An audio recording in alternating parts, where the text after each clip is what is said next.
Venerable Luang Por Sir, as a mother, I have taken great care in teaching my children about virtues, but children these days need to have good reasons as to why, so they would often ask me a question in return concerning the standard one should use to measure good and bad. I am unable to answer the question sufficiently. So I ask you, Luang Por, to help provide a definition to the word karma. How many ways can one acquire karma? What are the determining factors? In response to the first question on the definition of karma, karma is a Buddhist terminology which in layman's terms is defined as any of our actions or deeds. Everyone produces karma every day, whether through speech, thought, or physical action. But karma is more specific than just any general action, because karma is an action conducted with a certain intent. Those deeds that were conducted without intent are not considered karma. How many different ways can a person produce karma? Everyone, no matter if you're a male or female, a child or an adult, can produce karma in 3 different ways. They are: physically, by using our hands, feet, or the whole body.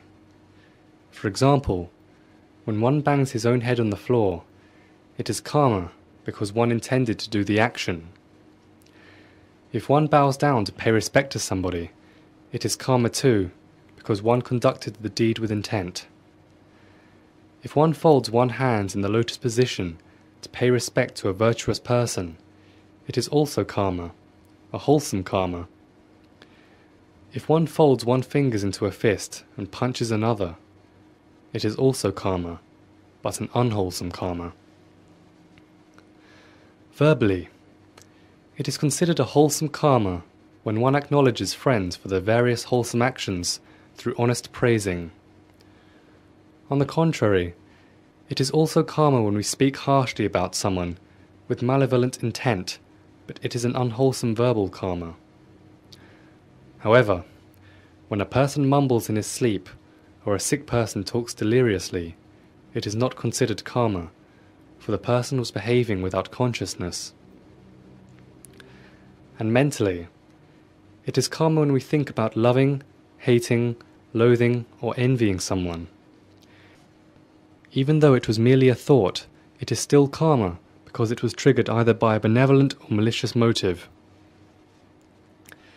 Now, from this perspective, when it comes time to make a decision about which kind of karma is considered as good or evil, the question that arises is, what is the measurement used to distinguish good from bad? Usually, the standard of measurement differs from one person to another. The qualitative judgment of moral standard is based on a wise person, not just from any individual. In Lord Buddha's time, there were also other curious people like you who asked him similar questions. For example, when a child asked a question on the difference between good and bad deeds, Lord Buddha would give an answer suited to the child's level of understanding. He would define a bad deed as any action that brings distress to both the doer and the others. In a second scenario, if an action brings distress to us but happiness to others, it is still considered a bad deed. Like being robbed or harassed by others just for their enjoyment, they gain pleasure, but we suffer. This is an unwholesome karma. On the contrary, if it pleases us, but distresses them when we harass someone for our enjoyment, it is also considered an unwholesome karma. Any action that causes no distress to anybody, but brings delight to both sides, is considered a wholesome karma. This way, the Lord Buddha answered the child's inquiry. When Lord Buddha answered the same question for an adult, he would answer it in the manner that suited an adult's comprehension. Any action that will bring distress at a later time is also considered unwholesome, so don't do it. Although, in the beginning of doing such things, one has fun, ease or confidence. In the end, one will suffer the consequences. It is bad, so avoid it.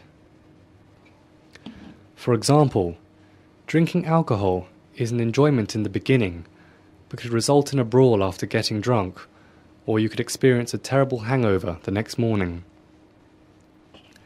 Thus, any deed that causes trouble or distress at a later time is a bad deed.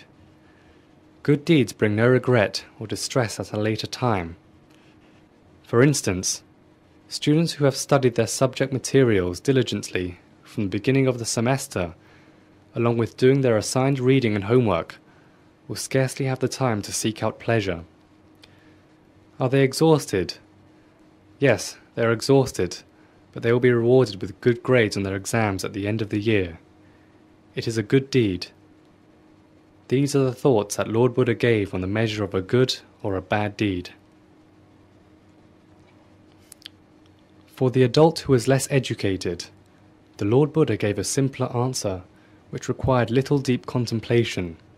He said, "The unwholesome karma created through actions are comprised of killing living beings, stealing, committing adultery. The unwholesome karma created through speech are comprised of telling lies, foul language, divisive speech, and idle chatter and frivolous talk. The unwholesome karma created through thought are comprised of covetousness, vengeful thinking, fault-seeking, foolish thinking, and jealous thinking. For the people who are well educated or had trained themselves in meditation, Lord Buddha said that any action that clouds the mind is a bad deed. But if it brightens or purifies the mind, it is a good deed. Thus, good and bad deeds are judged in this manner. You should explain this issue little by little to your children, and adjust the answers according to your children's ages."